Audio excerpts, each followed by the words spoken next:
We are completely accustomed to the 10-minute miracle. You tap a few buttons on your phone, and a driver weaves through heavy city traffic to drop milk and bread at your door before you've even finished making your morning coffee. But this visualization reveals the financial reality behind that convenience.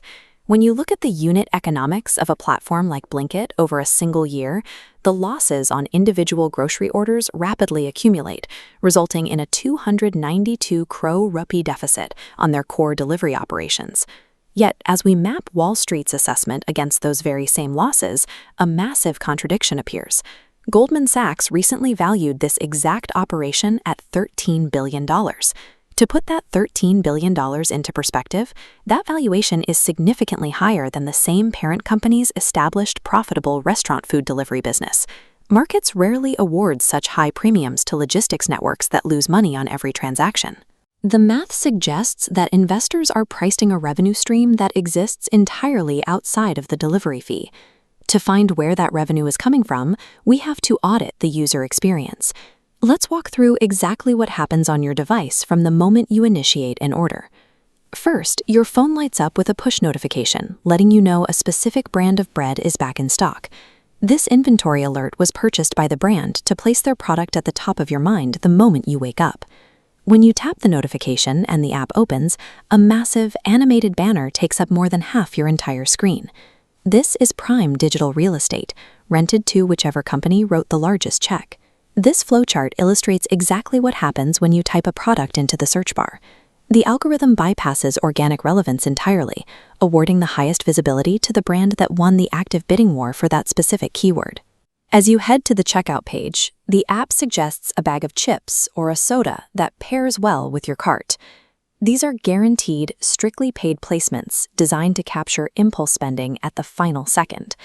Even the wait time is monetized. While you watch the digital bike move toward your house, the digital scratch cards and discount games on the tracking screen function as paid psychological prompts to keep you engaged with the platform. Finally, the monetization follows you into the physical world. The free shampoo sample dropped into your grocery bag is a paid distribution by a company seeking household exposure. Every touchpoint of the 10-minute journey is a deliberately engineered, highly monetized piece of advertising inventory. Someone has to fund this sprawling digital infrastructure, and the cost falls entirely on the consumer goods suppliers trying to reach your kitchen. This stacked cost breakdown visualizes the financial hurdles required to exist in this ecosystem. Before selling a single packet of chips, a brand must pay a 25,000 rupee entry fee per product. Stacked directly on top of that is a mandatory advertising spend of 2 to 3 lakhs every single month per state. As we map a standard 100 rupee product against those requirements, the margins collapse. Once you factor in the platform commissions, storage costs, and return fees, the platform extracts up to 50% of the final selling price.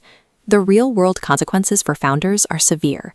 One consumer brand executive spent 10 lakh rupees over 3 months attempting to maintain visibility on these platforms, only to earn back exactly 1 lakh in revenue. This aggressive fee structure prices small, innovative companies out of the market. Only massive conglomerates have the sheer upfront capital required to treat these excessive fees as a standard cost of doing business. The platform functions as a mandatory gatekeeper, charging suppliers for basic shelf space while extracting a massive portion of their total revenue. The parent company's recent internal restructuring signaled a strategic shift in their long-term priorities. The executive who built the loss-making grocery app was promoted to run the entire parent organization. We have seen this logic before. Before becoming CEO, Satya Nadella managed the cloud division, a smaller part of the company compared to the dominant Windows and Office teams at the time. That personnel move told the world that cloud computing was the future of Microsoft. Following their own leadership swap, the parent company went to investors to raise 8,500 crore rupees, requiring them to legally declare their spending plans. This bar chart details their official strategy. They allocated 2,100 crores to physical warehouses and logistics, while dedicating a massive 2,400 crores strictly to marketing and advertising. Brands pour millions into Instagram, hoping a user clicks and eventually buys something days later.